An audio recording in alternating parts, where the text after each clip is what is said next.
विदिताखिलशास्त्रसुधा जलधे महितोपनिषत् कथितार्थनिधे हृदये कलये विमलं चरणं भवशङ्कर देशिकमे शरणम् करुणावरुणालय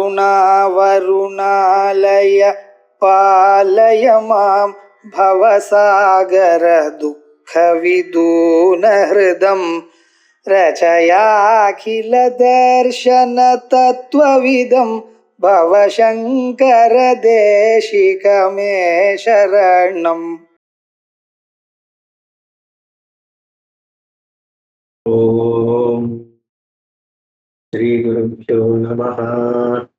हरि ओम। सदाशिवसमारम्भां शंकराचार्य मध्यमाम् अस्मदाचार्यपर्यन्तां वन्दे गुरुपरम्पराम्।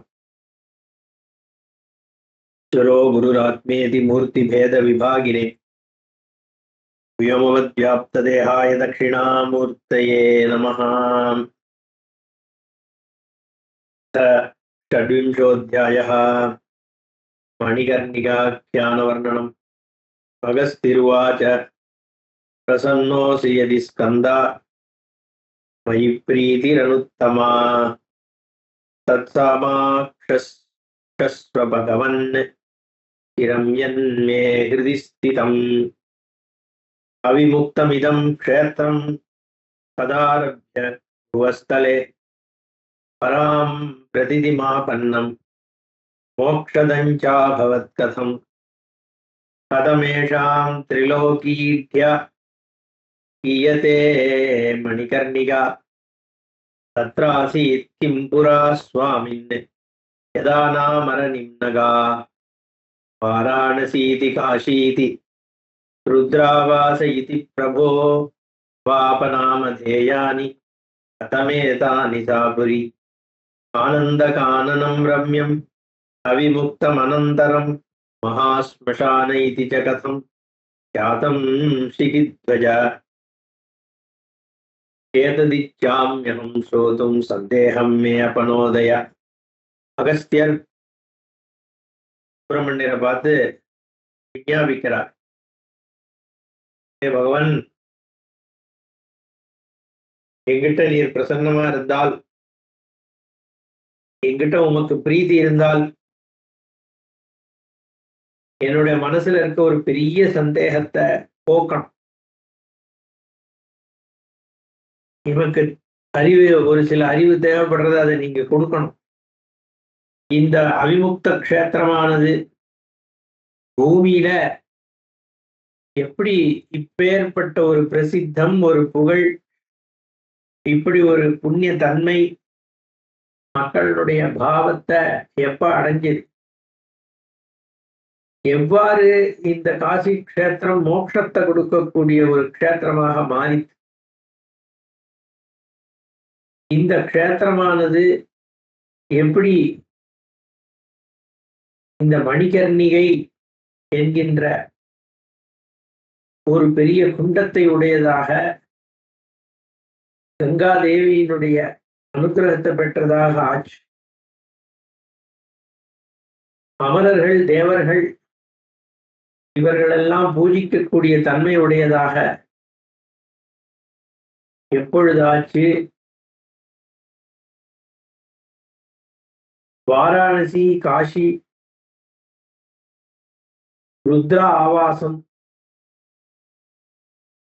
இது மாதிரி நாமங்கள் இந்த புரிக்கு எவ்வாறு ஏற்பட்டது? ருத்ராவாசம்ன்ற பெயர் மட்டுமில்ல, ஆனந்த கானனம், அவிமுக்தம், ரம்யம், இப்படியெல்லாம் அதுக்கு நாமம் ஏற்பட்டது. மகா ஸ்மசானம்னு ஒரு புகழ், கியாதி ஏற்பட்டது. இதெல்லாம் எவ்வாறு ஏற்பட்டது என்று மயில் கொடியோனாகிய நீர் தான் சொல்லணும். ஏன்னா இந்த மனசுக்குள்ள இப்படி ஒரு தெரிந்து கொள்கின்ற ஆவல் ஒன்று ரொம்ப நாளா இருக்கு என்கிட்ட. நானும் காசி வாசம் பண்ணிட்டு இருந்தேன். காசியினுடைய மகாத்மியத்தை நினைக்க நினைக்க எனக்கு மனசுல சந்தோஷம். ஆனா இதெல்லாம் எப்ப ஏற்பட்டது, எப்படி இந்த மாதிரி ஒரு பாக்கியமான ஒரு நகரம், உன்னதமான ஒரு நகரம் ஒண்ணு ஏற்பட்டதுக்கு என்ன ஒரு புராணம், அதெல்லாம் சொல்லணும்னு அகஸ்திய மாமுனிவர் முருகனை பார்த்து பிரார்த்தனை பண்றார். இந்த அகஸ்தியர் முருகப்பெருமான் ரெண்டு பேருமே நம்ம தமிழ்நாடு சம்பந்தமான தெய்வம். புராணங்களிலே உயர்ந்த ஒரு புராணம் ஸ்கந்த புராணம். 18 புராணங்கள்ல மொத்த 17 புராணங்களை தராசுல ஒரு பக்கத்துல வச்சு ஸ்கந்த புராணத்தை இன்னொரு தராசுல வச்சா ஸ்கந்த புராணம் கீழே போகும்னு சொல்லியிருக்கு. அப்படி ஒரு சாமியமில்லாத ஒரு கிரந்தம், நிகரற்ற ஒரு புராணம் இது. அந்த உன்னதமான புராணத்துல அகஸ்தியரும் சுப்பிரமணியரும் வாதம் பண்றார், பேசிக்கிறார், சம்வாதம் பண்றாங்கிற ஒரு அற்புதமான விஷயம் நம்ம தமிழர்களுக்கெல்லாம் ஒரு ஆனந்தத்தை கொடுக்கக்கூடியது. அப்ப முருகப்பெருமான் பதில் சொல்றார், பிரஷ்னபாரோய மதுலஸ்வயாய சமுதாகிருதா கும்பயோனே அமுமேவா தம் அப்ராக்ஷீத் அம்பிகாஹரம் யதாஜ தேவதேவேன சர்வஜ்ஞேன நிவேதிதம் ஜெகன்மாதுஹு புரஸ்தாச்ச ததைவ கதயாமிதே. இந்த கேள்வியானது ஒரு கேள்வி இல்லை, ஒரு மூட்டை கேள்வி கேட்டிருக்கீர். ஏ கும்பயோனே, இது நீர் கேட்டது இருக்கட்டும், இதே கேள்வியே இதே மாதிரி விஷயங்களை அம்பாளே கேட்டா பரமேஸ்வரன். எல்லாருக்கும் இது தெரிஞ்சுக்கிற ஆச்சரியம், அம்பாளுக்கே தெரியாதுன்னு தெரியறது. இப்போ இந்த காசி கஷேத்திரத்தை பத்தி அகஸ்தியருக்கு தெரியாதது ஆச்சரியம் இல்லை, அம்பாளுக்கே தெரியல. அப்படின்னா என்ன? இந்த மாயை காசியை தீன்றது இல்லைன்னு மாயைக்கே தெரியல இந்த காசி. சாட்சாத் பரம்பிரம்மம் பரமேஸ்வரனுடைய சுரூபமா இருக்கு, ஆதாரமாக இருக்கிறதுனால பிரகிருதியான அம்பாள் தீண்டாத ஒரு க்ஷேத்திரம் அது. நல்ல ஆனந்த காணன்ற பொழுது பிரம்மவஸ்துவே சாட்சாத் பரம்பிரம்ம, அதுதான் இங்க புராணமாக சொல்லப்படுது. எந்தெந்த விஷயங்கள் யாரு சொல்றா யாரு கேட்கிறாங்கிறதுல ஒரு தாத்பரியம் இருக்கு. வெறுமனா அம்பாளே கேட்டான்னா அது ஒரு கதைக்காக மட்டும் கிடையாது. அம்பாளுக்கு அது தெரிஞ்சிருக்கல அப்படின்னு ஆகிறதுன்னு சாட்சாத் அம்பாளுக்கே அம்பாள்கிட்ட கேட்டு பரமேஸ்வரன் சொன்னதாக தான் சுப்பிரமணியர் சொல்றார். அதான் அகஸ்தியர் தெரிஞ்சுக்கிறார். அப்பேற்பட்ட முனிவர்கள் அறியாத ஒரு தன்மையுடையது இந்த காசி. சுப்பிரமணியருக்கே தெரியாம இருக்கிற ஒரு விஷயம், அவரே பரமேஸ்வரன் சொன்னதாக தான் இதை சொல்றார், தானாக சொல்லல. அம்பாளே தெரியலேன்னு கேட்கிறா பரமேஸ்வரன். இப்ப இதை பத்தி தெரிஞ்ச ஒருத்தர் யாருன்னா ஈஸ்வரனுக்கு மட்டும்தான் அது தெரியும். அப்படி மாலையன் காணாத திருவடின்னு எவ்வெருமானுடைய சுரூபம் இருக்கே, அது பிரம்மா விஷ்ணு பராசக்தி யாருக்கும் அறிய ஒண்ணாத சுரூபம். ஏன்னா அவளோட சுரூபமே அதுதான். அதுதான் அங்க பற்றி வெளியில தேடுற வரைக்கும் தேடிட்டே இருக்க வேண்டியதான். வேறுபட்ட சுரூபம் தான் இந்த காசிங்கிறது தான் இங்க சொல்லப்படும். ஜெகன்மாதுபுரஸ்தாச்ச கதையாமிதே. அப்பாள் கிட்ட பரமேஸ்வரன் எப்படி சொன்னார், என்ன சொன்னாரோ அதை அப்படியே உனக்கு நான் சொல்றேன் அப்படின்னு சொல்லி முருகப்பெருமான் பரமேஸ்வரனுடைய வாக்கியங்களை பேசின விஷயத்தை அப்படியே சொல்றார். மகா பிரளய காலேஜ நஷ்டே ஸ்தாவர ஜங்கமே காசீத்தமோமயம் சர்வமனர்க்க கிரகதாரகம் அச்சந்திர மனோக அகோராத்திரம் அனக்னி அனில பூதலம் அப்பிரதானம் வியச்சூன்யம் अन्यतेजो विवर्तितम्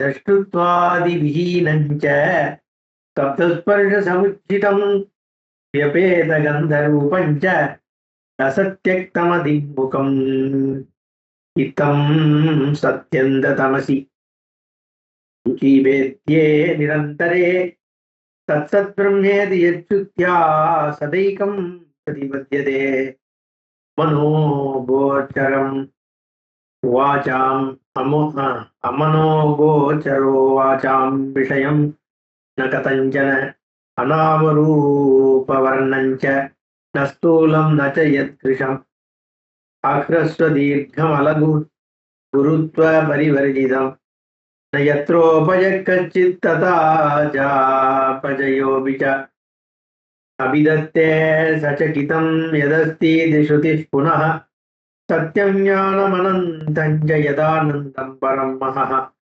अप्रमेयमनाधारं विकारमनाकृति निर्गुणं योगिगम्यं च सर्वव्याप्येककारणं निर्विकल्पं निरारम्भं निर्मायं निरुपद्रवम् सत्येत्तं संविकल्प्यन्ते सज्ञाः सज्ञोदितस्य वै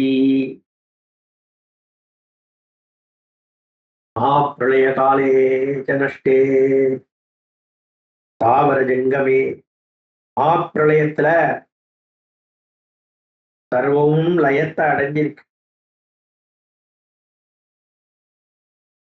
மகாப்பிரளயம்னு சொல்லும் பொழுது நம்ம கண்ணுக்கு தெரியக்கூடியதாகிய இந்த நாமரூப ஜெகத்தானது இல்லாம போயிடுறது. இங்க இருக்கக்கூடிய ஸ்தாவரங்கள், ஜங்கமங்கள், செடி கொடிகள், மலைகள், மடுக்கள், இங்க இருக்கக்கூடிய பில்டிங்ஸு,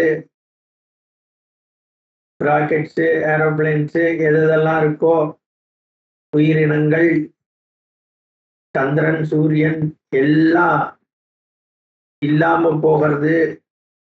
அதுக்குதான் மகா பிரளயம்னு பெயர். எங்க பார்த்தாலும் ஒரே இருட்டு, தமோமயம், தமசு, இருள் சூழ்ந்திருக்கு, ஒன்றும் தெரியல. தூக்கத்துல எப்படி இருட்டு இருக்குன்னு சொல்றோமோ இல்லையோ, என்ன தூங்கும் பொழுது இருட்டு இருட்டுன்னு நம்ம பாக்குறது இல்லை, ஒன்றும் இல்லாத இருக்கு அப்படின்னு அர்த்தம். இருட்டுங்கிறது கூட ஒரு அனுபவம் தான். அதனால இது தமோமயம், அறிவில்லாத, அறியப்பட முடியாததாக இருக்கு. சூரியன் இல்லை, கிரகங்கள் இல்லை, நட்சத்திரங்கள் இல்லை, சந்திரன் இல்லை, பகல் என்பதே இல்லை, ராத்திரி என்பதும் இல்லை. சூரியன் இருந்தாதான பகல் ராத்திரி. அக்னி இல்லை, எலக்ட்ரிசிட்டி இல்லை, வாயு இல்லை, அதனால உயிர்கள் இல்லை, பூமின்னு எதுவும் இல்லை, எதுவுமே இல்லை. கனாந்தகாரமாக அஞ்ஞாதமாக ஒரு நிலை இருந்துட்டு.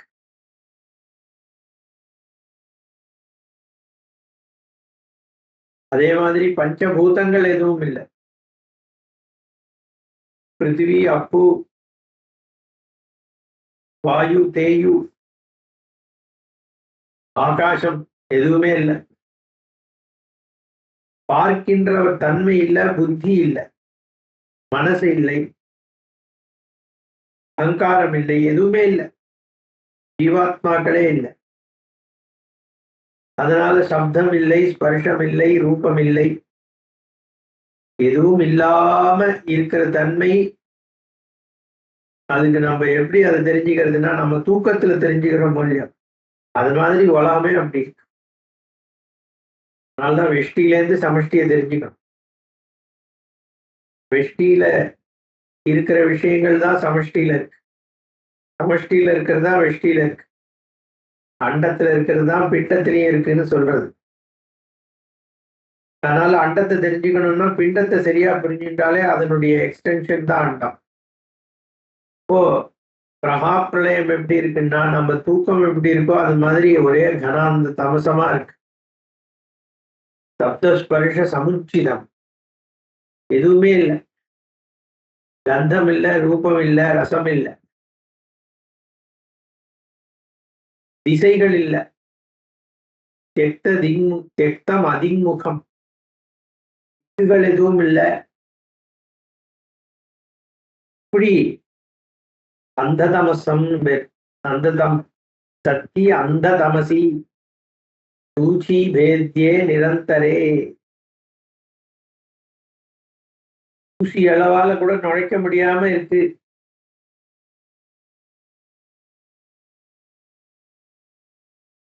அதுல ஒண்ணுதான் இருக்கு. சது பிரம்ம சத்து. சத்துங்கிற ஒரே ஒரு சத்வஸ்து அது மட்டும் இருக்கு. அதை தவிர இத்தனை நாம ரூபங்கள் நம்ம எதெல்லாம் நம்ம சொல்றோமோ அது எதுவுமே இல்லைங்க. இதுதான் மகா பிரளயம்னு பெயர், மகா ஸ்மசானம். ஒரு நாம ரூபம் கிடையாது.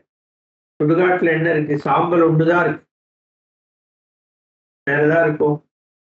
எத்தனை உயிர் ஏற்கனவே எத்தனை என்ன ஆட்டம் ஆடின்னு இருந்தது எல்லாம் என்னாச்சுன்னா ஸ்மசானத்துல சாம்பலா இருக்கு. ஒண்ணுதான் இருக்கு. அது மாதிரிதான் பிரம்மா. இத்தனை விஷயங்கள் சொல்லித்த. சூரியன் இல்ல, நட்சத்திரங்கள் இல்லை, கிரகங்கள் இல்லை, பஞ்சபூதங்கள் இல்லை, சந்திரன் இல்லை, ஆகாசம் இல்லை, திக்கு இல்லை, சப்தஸ்பர்ஷ ரூபரசகந்தம் இல்லை. இப்படி எதெல்லாம் நம்ம யோசிக்க முடியுறதோ அதெல்லாம் இல்லைன்னு சொன்னதுக்கு அப்புறம் மீதி என்ன இருக்குன்னா தமஸ் ஒண்ணுதான் இருக்கு.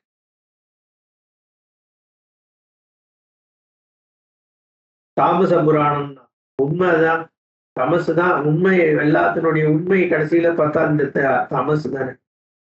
இல்லை என்றதுன்னா இல்லையா? நான் இருக்கு, ஒன்னே ஒண்ணு இருக்கு, நாமரூபம் இல்லாததாகிய பிரம்மம் மட்டும் இருக்கு. தத் சத் பிரம்மேதி யத் ஸ்ருத்யா சதைகம் பிரதிபத்யதே.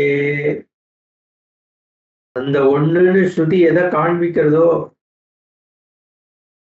ஏகமேவ அத்விதீயம் சதேவ சௌமிய இதமக்ர ஆசீத் ஏகமேவாத்விதீயம்னு சாந்தோக்கியோபனிஷத்துல சொல்லப்படுற அந்த பிரமம் மட்டும் இருக்கு.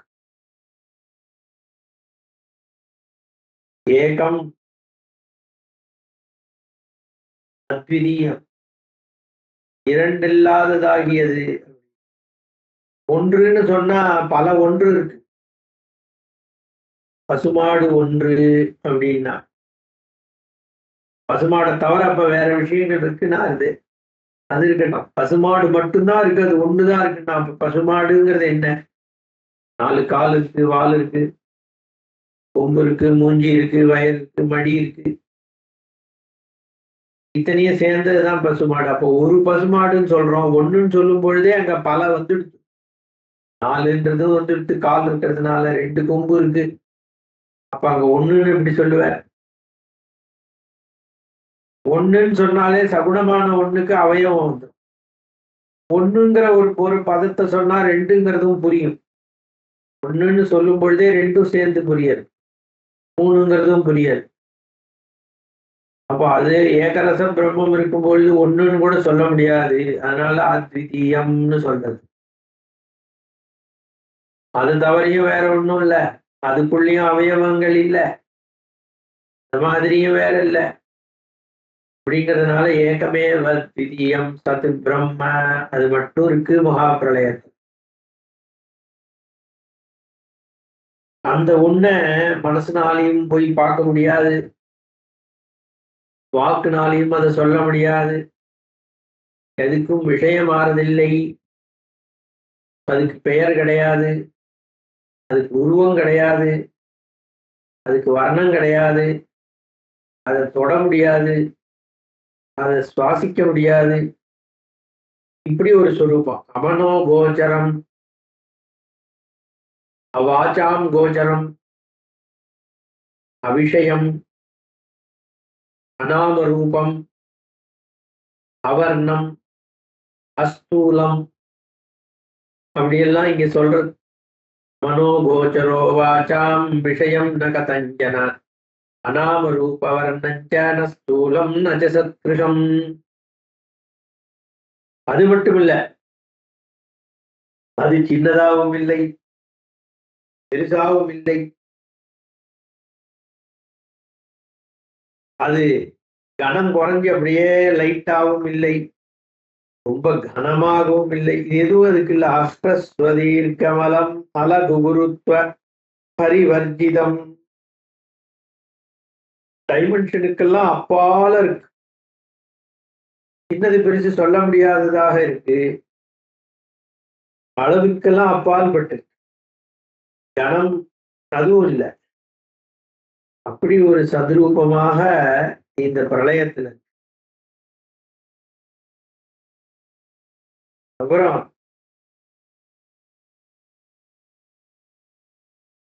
இப்படி ஒரு ஒரு நாமரூபம் இல்லாத ஒரு வஸ்து அது மட்டும்தான் பிரளயத்துல இருக்குன்னு யார் சொல்றான்னா, ஸ்ருதி சொல்றது, வேதம். ஸ்ருதிஹி புனஹா.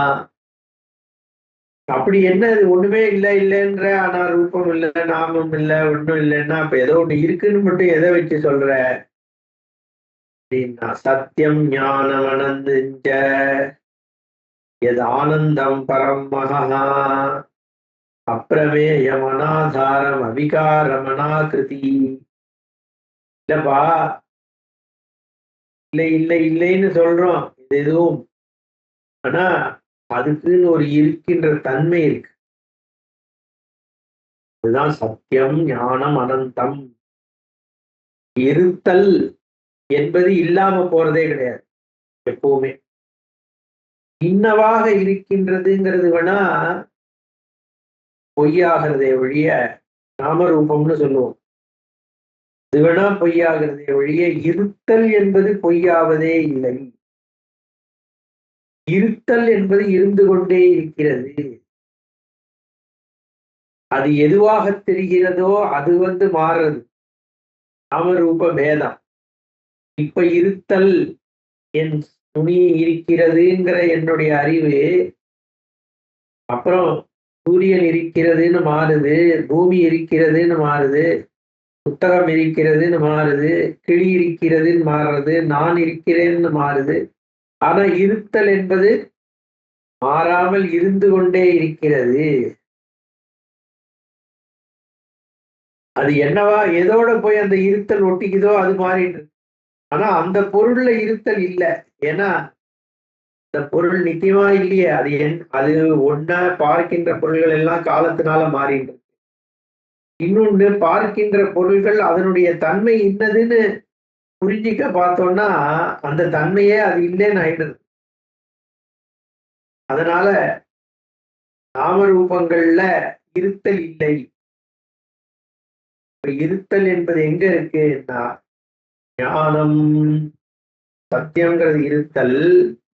அது எதுவாக இருக்குன்னா, ஞானம் தெரிந்து கொள்கின்றவனாக இருக்கேனே, அந்த தெரிந்து கொள்கின்ற வஸ்து ஒண்ணு இருக்கே, அதுக்கு ஆதாரமா இருக்கக்கூடிய சுரூபம் தான் ஞானம், ஞப்தின்னு சொல்லும். அது காலத்தினாலும் தேசத்தினாலும் பொருள்களினாலும் வரையறுக்கப்படாததாக, பாகுபடுத்தப்படாததாக, நீக்கவர நிறைந்திருப்பதனால் அதை அனந்தம்னு சொல்றது. சத்தியம் ஞானம் அனந்தம். அதுவே எல்லா விதமான மகிழ்ச்சிக்கும் ஆதாரமாக. ஆனால் அதுக்கு பரம ஆனந்தம்னு. ஆனந்தம் பரமானந்தம் அப்படின்னு சிவானந்தர் ஒரு பாடுவார். பிரம்மானந்தம் பரமானந்தம். ஓம் தத் சத் ஓம் தத் சத் ஓம் தத் சத் ஓம். நாகம் கர்த்தா நாகம் போக்தா ஆனந்தம் பரபிரம்மானந்தம்.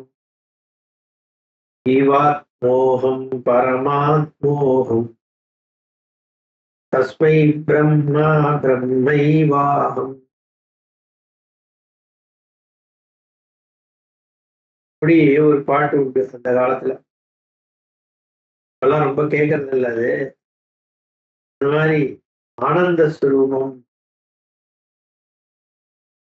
அது பிரமாதாவும் கிடையாது, பிரமேயமும் கிடையாது, பிரமாணமும் கிடையாது.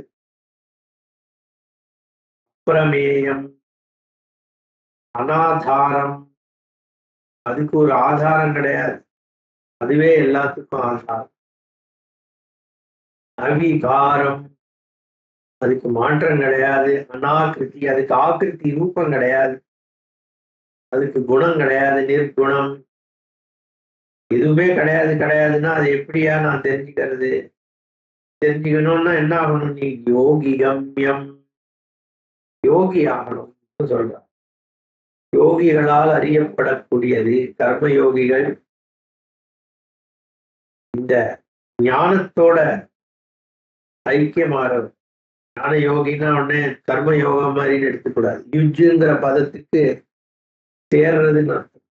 ஞானத்தோடு கூட இருப்பவர்களுக்கு அறியப்படக்கூடியது இந்த ஸ்வரூபம். சர்வவியாபி, ஏக காரணம், எங்கும் நிறைந்த ஒரே காரண வஸ்து. காரணம்னா என்ன சொல்றது? காஸ், தமிழ்ல காரணத்தை காரணம், காரணம்னா ரீசன் எடுத்து போனோம். இங்க காரணம்னா என்னன்னா மெட்டீரியல் காசு, மூலப்பொருள். எந்த மூலப்பொருள்னால ஒரு ப்ராடக்ட் ஏற்படுறதோ அந்த மூலப்பொருளை காரணம்னு சொல்லுவோம். மாற்றம் இல்லாதது, அது காலத்திற்கு அப்பாற்பட்டது. அதனால அது நிர்விகல்பம், நிர் ஆரம்பம், நிர்மாயம், நிர் உபதிரவம், இப்படியெல்லாம் அதனுடைய தன்மை.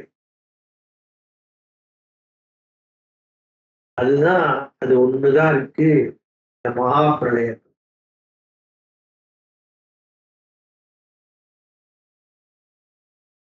தஸ்ய கலஸ்ய சரதோ த்விதீயேச்சா பவத் கில அமூர்த்தேன ஸ்வமூர்த்திஷ்ட தேன அகல்பித்வலீலயா சர்வைஸ்வர்ய குணோபேதா சர்வஜானமயி சுபா சர்வகா சர்வரூபா ச சர்வதிருக் சர்வகாரிணி, சர்வதிருக் சர்வகாரிணி, சர்வைகவந்தியா சர்வாத்யா சர்வதா சர்வசங்கிருதிஹி பரிகல்பியேதி தாம் மூர்த்திம் ஈஸ்வரீம் சுத்தரூபிணீம்.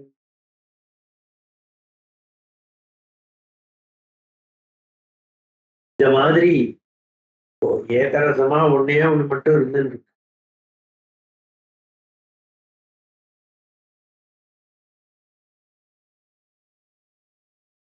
அப்போ அது என்ன பண்ணுது? ஏக்கலமா இருக்கோ இல்லையோ, தனியா இருக்குல்ல, அதுக்கு ஒரு இச்சை வருது. என்ன இச்சை ஏற்படுறது? ரெண்டாவதா ஒண்ணு வேணும். த்விதீய இச்சா பவத்து, பவத், ரெண்டாகணும்.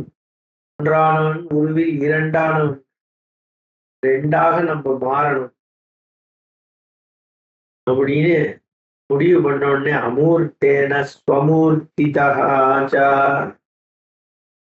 தேன கல்பி ஸ்வலீலையா, அந்த இச்சை வந்த உடனே மூர்த்தம் இல்லாத, உருவம் இல்லாத தன்மையுடையதாக, சூக்ஷ்மத்திற்கு சூக்ஷ்மமான சுரூபமாக இருக்கக்கூடிய இந்த சத்வஸ்துவானது லீலையாக அம்பாளை சிருஷ்டி பண்றது. எப்பேற்பட்ட அம்பாள்! பெரிய சக்தி, ஐஸ்வர்யங்கள், செல்வங்களுடைய, எல்லா விதமான குணங்களுடைய ஞான சுரூபமா மங்களகரமான அந்த அம்பாளை சிருஷ்டி பண்றது இந்த சுத்தமான ஏகரச சத்து. அந்த அம்பாள் சர்வகா எல்லா இடத்திலையும் நிறைந்தவளாக, எல்லா ரூபங்களாக, எல்லாவற்றையும் பார்ப்பவளாக, எல்லாவற்றையும் செய்பவளாக, எல்லாராலும் வணங்கப்படக்கூடியவளாக, எல்லாவற்றிற்கும் முதலாக, அனைத்தையும் தருபவளாக ஒரு தாயார் மாயா சுரூபமாக இந்த சத்வஸ்துவால உற்பத்தி பண்ணப்படுறது ஈஸ்வரி. சுத்தமான ரூபம், சுத்த சத்வரூபமாக அம்பாளுடைய தோற்றம் இந்த சத்வஸ்துவிலிருந்து ஏற்படும். அந்தர்ததே பராக்கியம் யத் பிரம்ம சர்வகமவ்யயம் அமூர்த்தம் யத் பராக்கியம் வை தஸ்ய மூர்த்திரஹம் பிரியே. சர்வாகீன பராகீன ஈஸ்வரம் மாம் ஜகுர்புதாஹ தத்தஸ்ததேகலேகனாபி ஸ்வைரம் விஹரதா மயா ஸ்வவிக்ரஹாத் ஸ்வயம் சிருஷ்டா ஸ்வசரீரா நபாயி தானம் பிரகிருதித்வாச்ச மாயாம் குணவதீம் பராம் புத்திதத்வஸ்ய ஜனனீம் ஆஹுர் விகிருதவர்ஜிதாம். அப்படி ஏற்பட்ட அம்பாளுக்கு உள்ள நான் நுழைந்தேன். பரஸ்வரூபமாக அந்த வெறும் சத்தா இருந்த ஸ்வரூபம் நானாக இந்த ஈஸ்வரனாக ஆனது காரணம் நீ உற்பத்தி ஆனதுதான். இந்த இச்சையினால அம்பாளாகிய நீ உற்பத்தி ஆன போது உள்ள இருப்பவனாக நானும் வந்தேன். மூர்த்த தன்மை இல்லாத போது நான் கிடையாது, அமூர்த்தம். ஆனா இப்போ மூர்த்தியாக உன் கூட வந்துட்டேன்.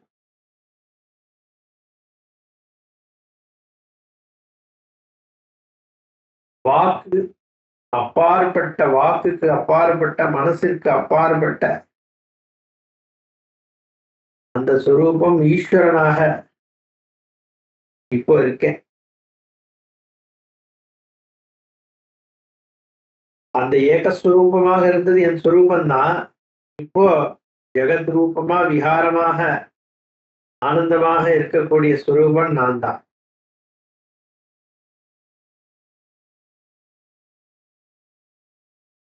அந்த ஸ்வரூபத்தினுடைய ஒரு பாகமாக நீ இருக்க. அதனால உனக்கு பிரகிருத்தின்னு பெயர். பிரதானம் பல பெயர் உண்டு உனக்கு.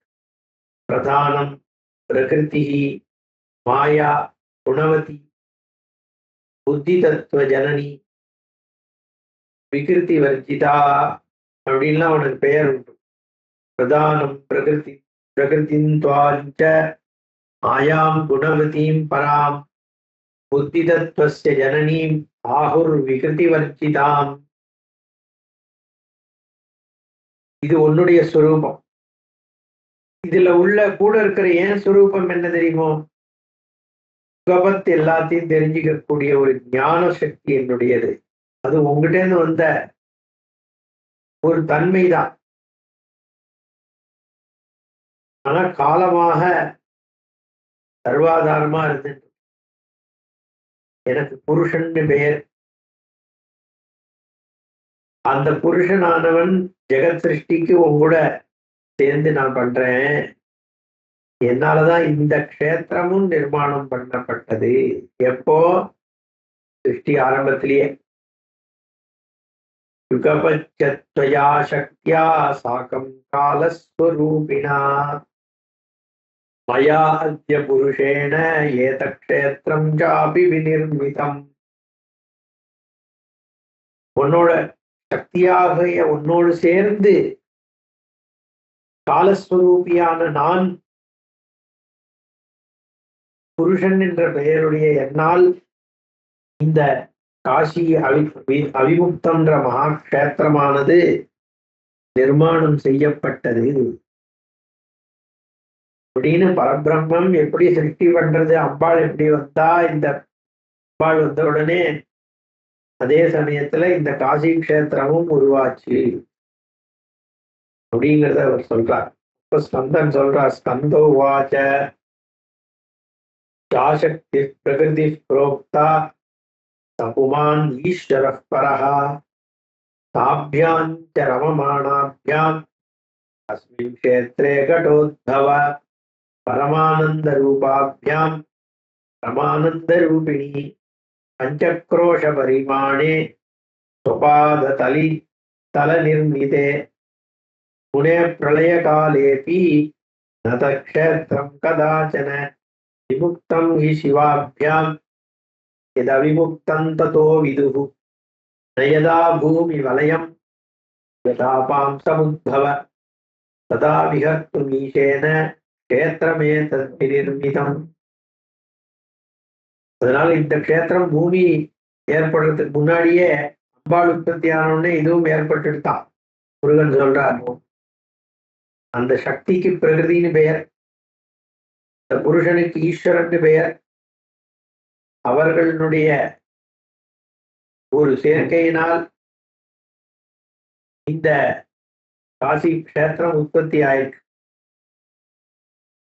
பரமானந்த ரூபமாகிய பரமேஸ்வரன், பரமானந்த ரூபிணியாகிய அம்பாள், அவர்களுடைய ஒரு நிமித்தத்தினால இந்த பஞ்சகோஷம் பரிமாணம் இருக்கக்கூடிய இந்த க்ஷேத்திரம் அவர்களுடைய பாத தலத்தினால ஏற்படும் தலமாக இருக்கு. பாரதி பரமேஸ்வரனுடைய பாதமாக இருக்கு இந்த க்ஷேத்திரம். இது பிரளய காலத்துல கூட பரமேஸ்வரன் இதை விடுறதில்லை. சிருஷ்டி பண்ணோடனே முதல்ல இதைதான் ஏற்படுத்துறார். அடுத்த க்ஷணம் காசி ஏற்படும். பிரளய காலத்துல சுவாமிகிட்ட லயம் ஆயிடுது, ஏகரசமா தான் எல்லாம் இருக்கு. அதனால தனியா காசி இல்லை பிரளயத்துல, ஈஸ்வரன் தான் இருக்கு. ஈஸ்வரன் கூட இல்லையே, அந்த சத்து மட்டுமா இருக்கு. ஆனா உற்பத்தி ஆன முதல் க்ஷணத்துல காசி வந்துடுது. அப்படின்னா என்ன அர்த்தம்? சுவாமி அதை கைவிடுறது இல்லை. ரெண்டு பேருமே கைவிடுறது இல்லை. விமுக்தாங்கி சிவாபியாம்னு சொல்லிட்டார். சிவாபியாம்னா ரெண்டு பேரும், சுவாமியும் கைவிடல, அம்பாளும் கைவிடல. அதனால எத்தனை நாள் பூமி இருக்கோ அவ்வளவு நாள் இது இருக்கோ, அதையும் தாண்டி இருக்கும். இந்த க்ஷேத்திரத்துல பரமேஸ்வரனானவர் சந்தோஷத்தை அனுபவிக்கிறார் அப்படிங்கிறது ஒரு மகா ரகசியம். இதம் ரகசியம் க்ஷேத்திரஸ்யன்னு சொல்றார்.